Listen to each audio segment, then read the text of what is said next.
আসসালামু আলাইকুম রহমতুল্লাহ।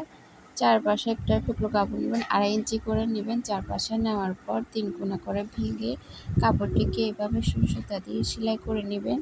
সেলাই করে নেওয়ার পর আপনারা এভাবে দেখুন, আমি যেভাবে সেলাচ্ছি এভাবে আপনারা সেলাই নেবেন। নেওয়ার পর এভাবে টেনে কুচি করে ফেলবেন। দেখুন সুন্দর একটা ফুল বানানো হয়ে গেছে আমাদের। অবশ্যই এটা ভালো করে আটকে নেবেন যাতে করে খুলে না যায়। দেখুন অনেক সুন্দর একটা ফুল তৈরি হয়ে গেছে। এখন আপনারা বোঝার সুবিধার্থে আমি আরেকটা ফুল বানিয়ে নিচ্ছি। দেখুন আপনারা খুব সহজে ফুল বানিয়ে নিয়ে কামিজের নিচে, তারপর হাতে প্লাজো, হাতে প্যান্টে আপনারা এই ডিজাইনটি বানিয়ে পারেন। খুব সহজে এটা বানাইতে পারবেন। আপনারা যদি ভিডিও না টেনে ভালো করে দেখেন, খুব সহজে আপনারা বানিয়ে ফেলতে পারবেন ডিজাইনগুলো।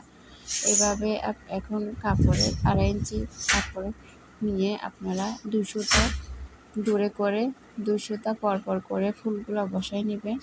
সুন্দর করে বসায় নেওয়ার পর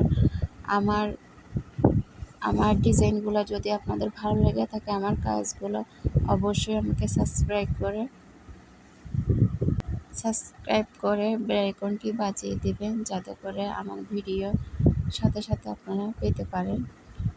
আপনাদের সাপোর্ট করলে আমি এগিয়ে যেতে পারবো। আমার কাজগুলো যদি ভালো লাগে অবশ্যই আমাকে সাপোর্ট করবেন। আপনারা এভাবে আপনারা বানিয়ে নেবেন ডিজাইনটি।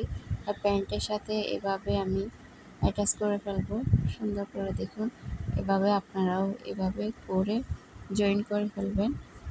দেখুন এভাবে করে জয়েন করার পর এভাবে উল্টিয়ে আপনারা একটা সুন্দর করে চাপ সেলাই দিয়ে দেবেন যাতে ডিজাইনটি বসে থাকে।